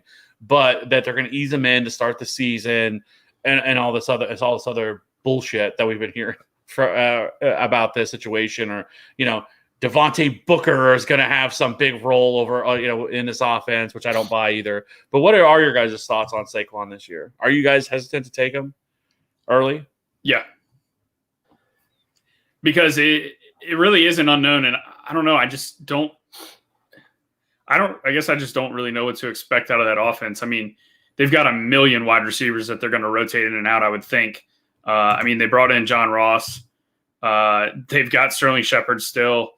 Darius Slayton, obviously. Kenny Golladay, obviously. Drafted a first-round Kadarius Toney. That's 5 potential starting wide receivers there. Evan Ingram's going to be in the mix for catching passes at tight end, obviously. I guess the one thing for Saquon's case is he's got Devontae Booker and Elijah Penny backing him up. So that's not really too confident to roll running backs like that out there. But the Giants have been known to roll out, Wayne Gallman on a weekly basis as well. So I don't think they really care. If they start out, 0-2, 0-3 or whatever, I just don't see them just going full blown, let's give Saquon the rock 25 times a game. It'll be more of a,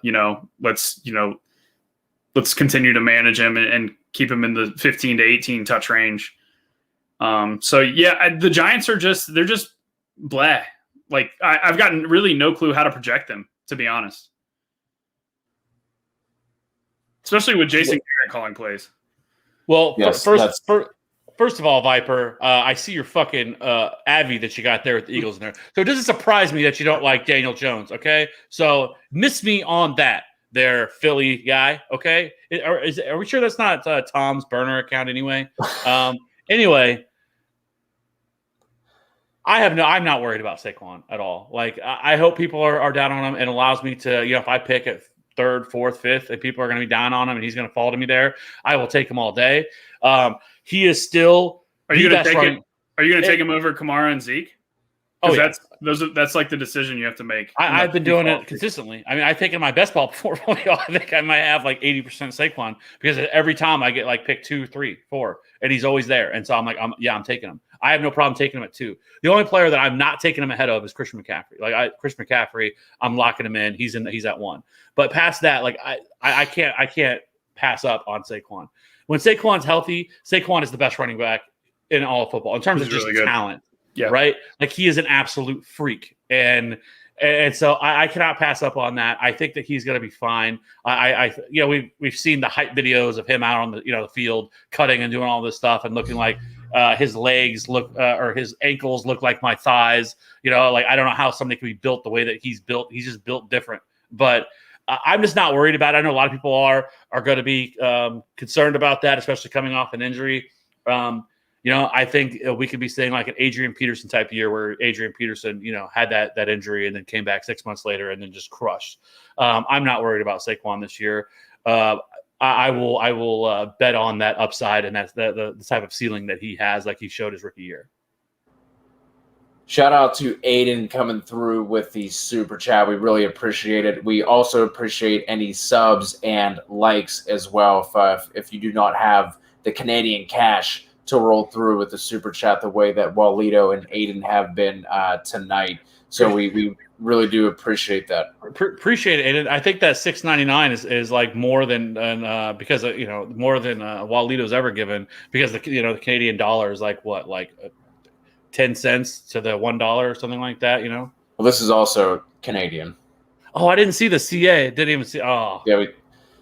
Two northern brethren. Well, I tried to make a joke, and then it backfired on me. That's what you get. Q just coming in with the fire tonight. Lord. I will say the one concern I have with Saquon is he had Eli Manning in his rookie year, and he does no longer have Eli Manning to check down to. And Daniel Jones seems to want to run a little bit more. Well, for obvious reasons than Eli did. But there is concern, that he just doesn't get those 12 target check down games that he got with Eli. That is part of the reason why he crushed his rookie year. He had like games where he rushed for like 20 yards, but he had 12 targets for 8 catches and 80 yards and a touchdown. And there's 20-point fantasy game there. So that's where my concern lies.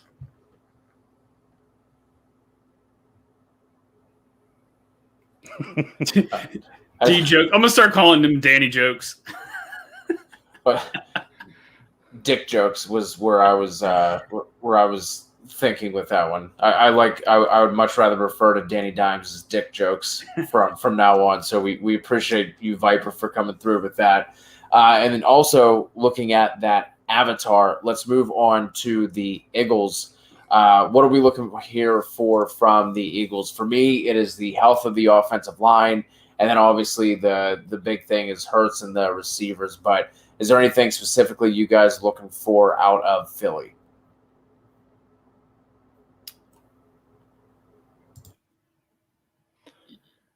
I want to see this wide receiver core, obviously with how bad it was last year. And, can Jalen Reagor look like a functioning wide receiver in the NFL and not be the next Corey Coleman?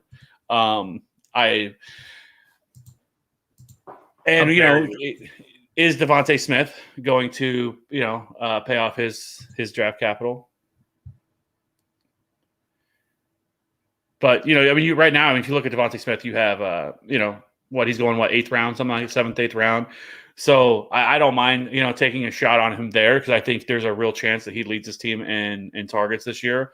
And I still have hope for Jalen Reagor. I think that he has the ability to be at least a wide receiver 2. I don't think he's ever going to be like a wide receiver 1, like the baller that we were hoping that he was going to be. But I think that he can at least be kind of a functioning, maybe like a Tyler Boyd type upside, right? Where he could be somebody like that. But if he can kind of take a step forward, this was a really poor situation last year, really for the Eagles as a whole, especially over the second half. But I like Jalen Hurts more than most. And I think that Jalen Hurts has the upside of 800 rushing yards, and I think somewhere right around 4,000 passing yards. So I do like this offense a little bit more. I think this offensive line gets healthy as well, so I like that. But and then Walito with his I listen to Walito. It wouldn't be a show if I didn't bust your balls. Okay, I was trying to make a joke. It didn't land because I didn't realize that Aiden also was a Canadian. I just saw that and I was like, oh, here's a good opportunity to give bust his balls, and it backfired on me. So I appreciate everybody that I don't care what it is. I just appreciate everybody being here. But if you don't have to do a super chat, but if you do, I don't care what it is. I appreciate it. So, but anyway. 100%. Yeah, Devonta Smith, wide receiver 34 at 708, and Jalen Reagor, wide receiver 57 at 1305.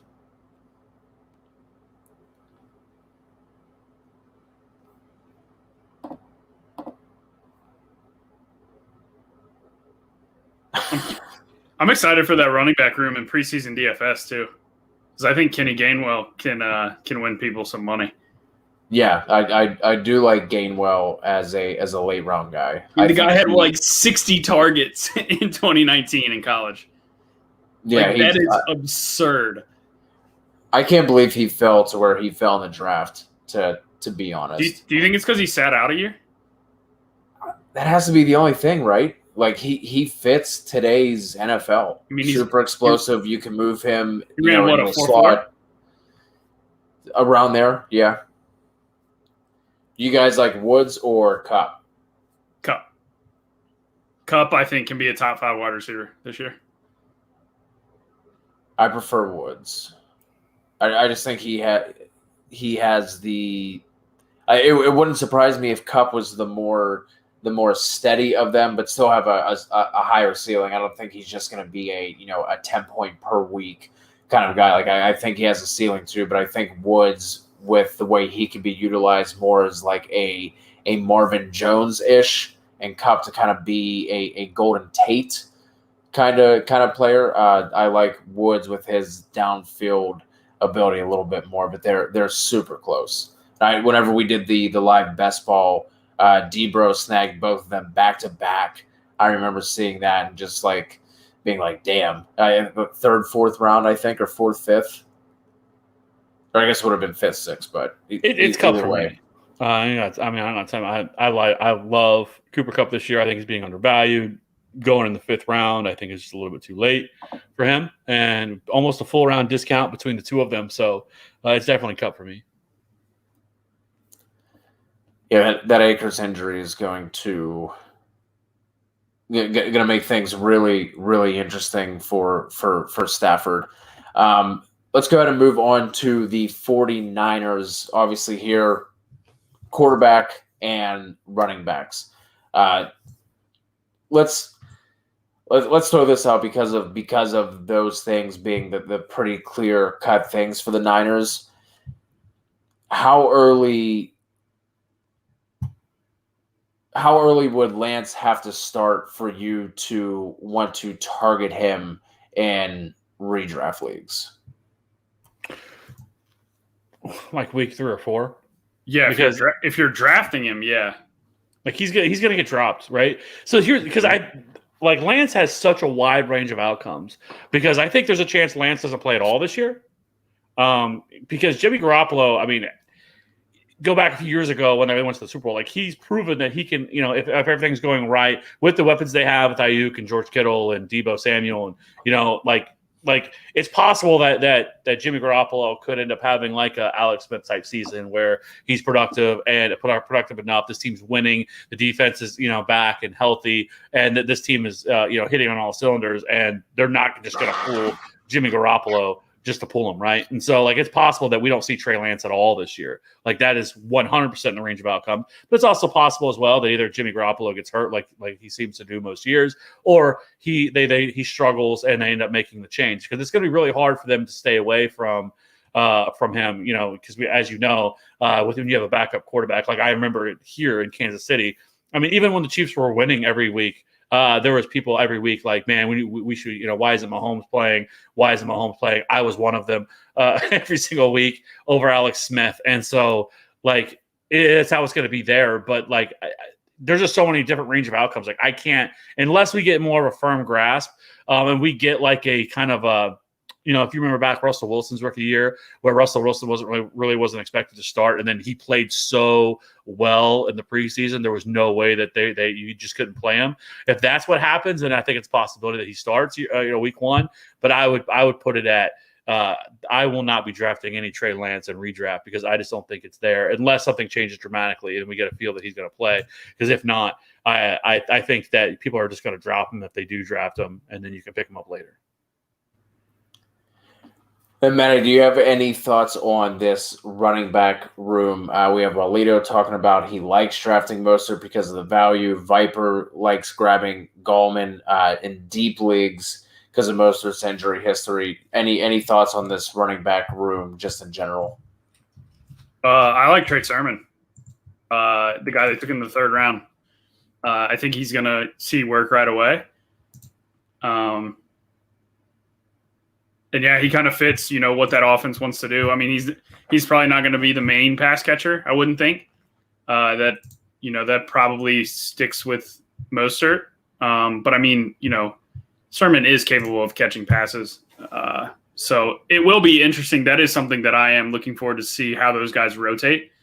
Because it's not a team that traditionally has just given it to one guy. It's, been a hot hand approach, and multiple guys are involved on a weekly basis. So, I mean, heck, even, Shanahan one week, I remember a couple of years ago, was it Jeff Wilson wasn't used for the entire game and then caught the game-winning touchdown because there's some whatever special play that Shanahan had dialed up just for him that, he felt like the defense wouldn't be prepared for. So that's just what Shanahan does. So he likes to, exploit matchups that favor their team. And I just think in terms of an offensive fit, I think Sermon fits, and the fact that they drafted him in the third round should be a confidence boost to Trey Sermon backers. Yeah, that is the thing you mentioned there, Matty, is the hot hand approach. And that's the thing that kind of has me a little like hesitant on this backfield, because if Mostert's playing well, then he's not, and then Sermon gets in, he's playing well, then he's not. Like we will see him just rotate through all these backs, and if one is performing well, like I said, then falls off, you're going to see another guy. So that is the one thing that kind of has me a little hesitant. But we know that this backfield is going to be fantasy gold and fantasy viable. It's just a matter of, can someone, one, stay healthy, and then two, be the hot hand that Shanahan rides for the season, because it could be any one of these guys. Mm-hmm. And then Kev, I know you mentioned earlier snagging Elijah Mitchell late in best ball drafts, and that's something that I am on board with as well. So let's just finish out the NFC. There's no chance we're getting to the AFC tonight. For Seattle, Kev, I see you have written down here about Dwayne Eskridge being the number 3 wide receiver. I don't think it matters. I think you're looking at DK and Lockett, and then Chris Carson, maybe Everett or one of those other tight ends popping up. But I don't think the number 3 wide receiver is going to matter for Seattle, because I don't think they're going to have enough pass attempts for us to be worrying for fantasy purposes anyway who the number 3 wide receiver is. But Matty, your thoughts on Seattle, and then Kev, if you want to expand upon Dwayne Eskridge. Yeah, I think their defense is still a fraud. I think teams are going to score on them on the other side. So I am on the side that thinks that, they will be forced into a little bit more pass heavy game scripts than they will want to be in.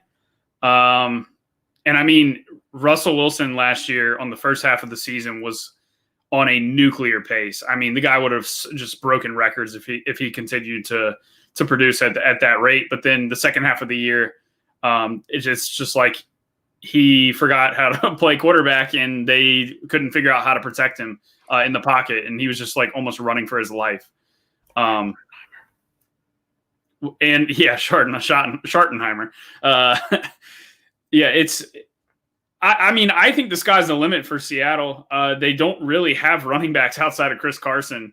I mean, Rashad Penny, but dude's always hurt. He doesn't really do anything when he's on the field. So, yeah, it's the Russ, Lockett, and Metcalf show. And I am interested to see what they do with the tight end position as well, because we know Everett can catch passes. He's probably the most athletic tight end they've had on their roster in the last couple of years.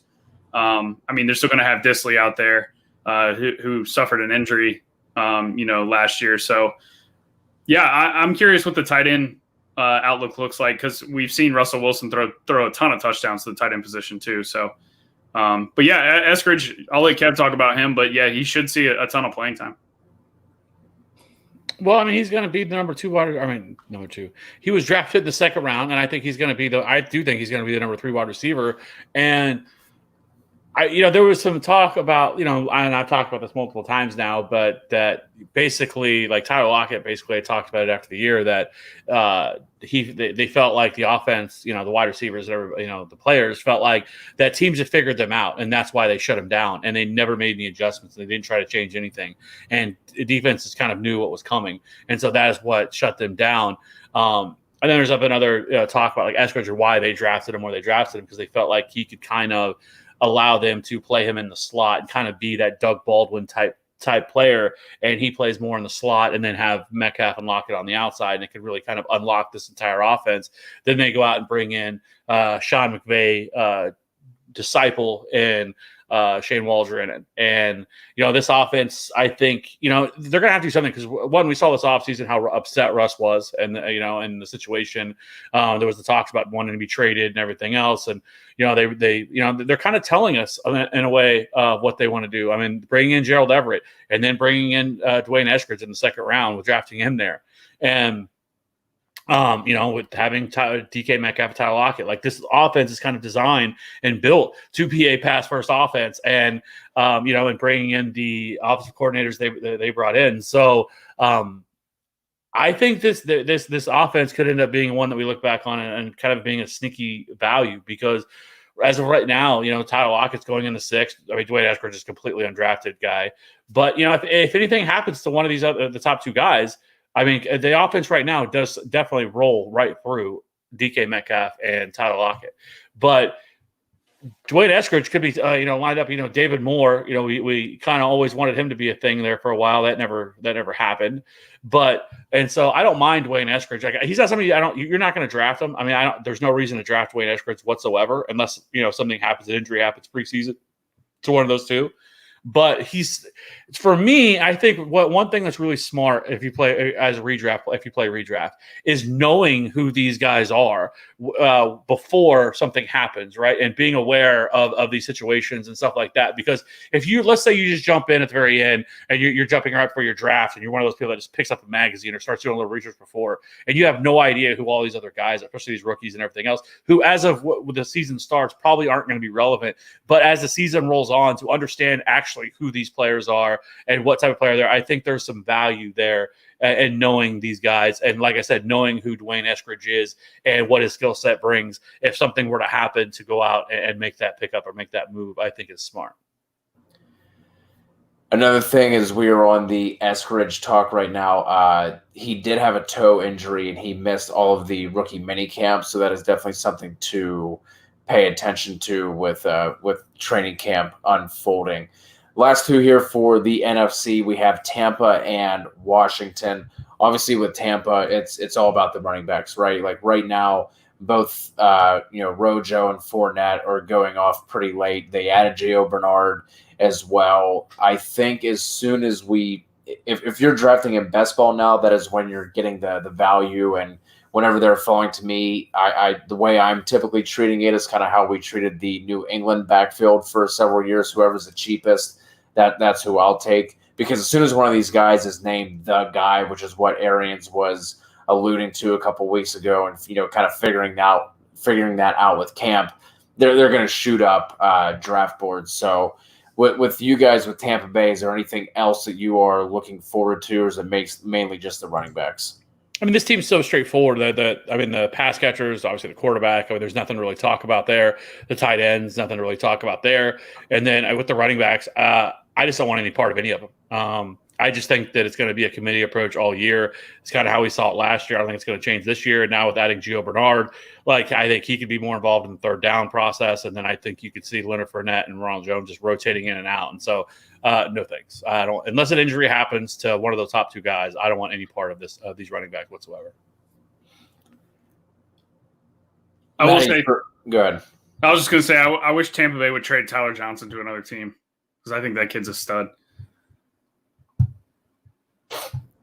I agree. Love me some Tyler Johnson. Let's wrap this up with Washington. Maddie, I'll throw it back to you. What are you looking for out of Washington in their training camp this year? So I doubt they really show their hand on how they're going to use Curtis Samuel. But I would think that he's going to be kind of all over the place. And if that happens, which I'm assuming it's going to, then Diami Brown, their third-round wide receiver pick, should get a ton of work on the field this year. And with Fitzpatrick, he can spread the ball around, and all the focus is going to be on McLaurin. And Brown, he's an explosive kid. So I really like Brown myself, and I really hope he gets playing time. So he's somebody I'm going to keep an eye on in training camp. 6 to midnight, real quick. Sorry if I stole your thunder. I don't have the show sheet in front of me. No, not. Hey, man, I've been talking about Diami Brown since January. So anytime I can hear someone else talk about Diami Brown, that's that whispering sweet. You're talking my language, Maddie. Obviously, Kev, with you being the Antonio Gibson stan, this is a Antonio Gibson podcast just in general. Obviously, paying attention to his toe, but is there anything? Q, still my Lord, Q. Just Q, what do you like? Can we get some positivity from you, Q? All right, does it all have to be negative all the time? Let's get some positivity in here, okay? Can we get some positivity? I want to hear one positive statement from you tonight. Q, say something nice, please. Kev, is there anything else you're looking forward to with this Washington offense? I mean, I'm Antonio Gibson and Terry McLaurin. I think Curtis. Anyway, Curtis Samuel, right? I think Curtis Samuel is going to. We've seen him already with this offense, or with Ron Rivera, right? And I think they're going to use him the way they used him then, and I think they used him much more as a deep threat in Carolina, whenever Ron Rivera was there. They didn't really start unlocking him and using him all over as a running back and kind of more of a gadget guy until this past season. And so his yard per reception was much higher at that time. I think it was like over 15 yards per reception at the time and everything else. And so I definitely think that's how he's going to be used. I do have some concerns with Ryan Fitzpatrick, right? Like, we have to remember that Ryan Fitzpatrick has been a journeyman. And I know it's fun because Ryan Fitzpatrick, the person, is amazing, right? Showing up looking like a 90s or a 70s porn star, and stuff like that to a press conference and stuff like that. Like, he's a fun dude, right? And he kind of has that DGAF attitude. But he's also the same guy who can throw 5 or 6 interceptions in multiple games. And Ron Rivera ain't playing that, right? And so, that's the issue. Like, I know we're all excited about about this offense with Ryan Fitzpatrick, because Ryan Fitzpatrick is good for fantasy purposes. But there's also the other part where he could turn back into a pumpkin and be Ryan Fitzpatrick again and gets benched. Because there's a reason why he has just continually went from team to team to team to team to team. Sounds a lot like Jameis Winston. I guess, yeah. but the swag, the bravado of Ryan Fitzpatrick. So I don't know. I mean, but the problem is they don't really have anybody else. Maybe Taylor Heineke, if he can recapture that lightning in a bottle that we saw in the playoffs, which was absolutely electric. By the way, awesome. That was like one of the best moments of the entire season. Yes, the way he played, almost knocking off the team that won the Super Bowl. So I like this offense. I like Scary Terry. Scary Terry has produced with everybody. He's like a younger version of Allen Robinson. Yeah. He has always produced, no matter who the quarterback is. And then I don't mind Curtis Samuel at his ADP. I think you can take some shots on him if you want. And then I think Diami Brown's somebody we should be monitoring. This is a much better offense than it was last year. Like last year, their receivers outside of Terry was pretty bad. We're talking like Cam Sims, and guys like that. So I do like this offense quite a bit more, but it's going to be interesting to see how things happen with. True. I mean, yeah. Have they been seen in the same place at the same time before? Are we sure they're not the same person? If Fitzpatrick comes out with a mullet, that would be it. That would be it. That would be legendary. But last thing on Washington before we get to Walito's question and wrap this up, and we will record an AFC training camp preview offline. I was just gonna say, why don't we just do this again? I mean, I don't know what we're doing next week. Why don't we do this again next week? We can do AFC. That's actually the day the training camp. Okay. The rest of the training camp starts next Wednesday. There you go. Executive decision. Same time, same place next week. We will hit the AFC, and in true TFA fashion, we are coming in on a 2-hour live. It's been awesome having you guys rocking with us. I love the interaction. I love seeing familiar faces, new faces. Q just coming in with a fire. Viper, I think we've seen Viper around. I don't think Viper's new. I think Viper's been around, but Rachena coming back out. Aiden, all you guys has been awesome.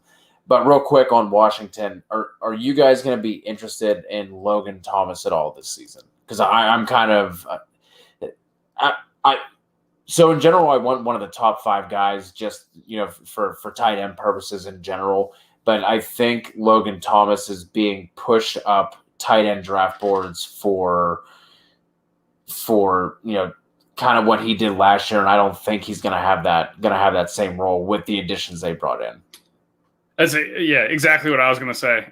Just like Kev alluded to as well. The new guys that are coming in to catch passes. I think Logan Thomas last year was just a byproduct of they didn't really have anybody else, and he's not going to be, check down Alex Smith's favorite target this year. So, I'm off Logan Thomas this go around, and I do have concerns too about pace of play in Washington, because that defense is nasty and they're going to hold teams to low scores. And I don't think Ron Rivera is just going to let Fitzpatrick chuck it around if they're up by, 7 to 10 points. So, I am concerned about pace of play and passing volume in that offense a little bit. Yeah, he's currently tight end 9, and I can't get behind that. Yeah, I'm out there.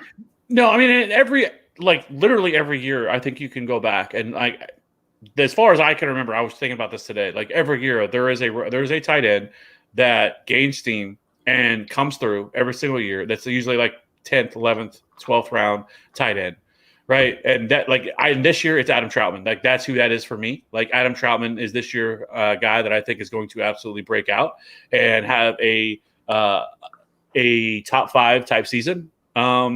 I am all about the Adam Troutman life this year, and if I can pick a late round tight end, it is definitely not going to be Logan Thomas. Like you guys said, I think he's much more of a product of the situation that he was in versus talent. So yeah, and then I did want to bring this up while people are still in here. The Discord.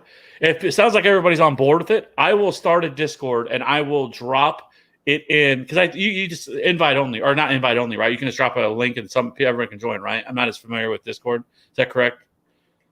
I believe so, yeah. Okay, so what I'll do is I will put it in the I'll start putting it in the comment section, the description of our videos, the link to join. Hell yeah. We will do that up. Walito, thanks for bringing this up, the TFA Redraft League. We will definitely do that again. So same thing. Either reach out to us on social. You can find us Twitter, IG, TikTok. Drop a comment on one of our other videos we already have recorded. That way we can keep track of that comment. If you drop it in here, we won't get notified and alerted to it. So Viper coming through with the Discord answer here. You have to create a link for that to just expire. The links default to expire after a little. Okay, yeah, that's what we'll do. I'll do that, and we'll and in all the lives, we'll drop it in the here if people can join. So we'll do that because I would like a place that everybody can come and just talk offline and not have to just be in the live and stuff like that. People to talk, the community, bring the community together, right? Yeah, and I know personally, I'll be way more active if it's in Discord than Slack. I think the interface is much easier and better to use. Okay, well, that's what I'll do. I will create a TFA Discord, and we will get that going. And then we're definitely going to do a TFA redraft league for sure. So what are we thinking, like a 12-team? Do we want to make it crazy, do like super flex, or do you just want to make it a straight 12-team, 2 flex, no kickers and defense, of course, Guess we'll have to see how many folks we have interested with it. I know the one we did 2 years ago was a 20-team league, and that was kind of fun whenever we did that. So, like I said, reach out to us social, drop a comment on one of our other already recorded videos. That way we get notified so we can try and keep track of how many of you would be interested in a TFA redraft league. So Discord coming. More content going to be coming out. We are trying to drop a video, at least one video every single day here on the YouTube channel. Maybe some written content. I don't know. Not for me. TikTok, Instagram, Twitter. We got all you guys covered wherever you are at. We are at. Podcast going to be kicking off again. Going to spend a little bit more time on getting back to the podcast as well. So whatever platform you are on, make sure you are subscribed to the TFA podcast over there. So wherever you're at, we got you covered. Drop your questions. We are happy to answer every single one of the questions we get, same way as last year. And until next time, talk to you soon.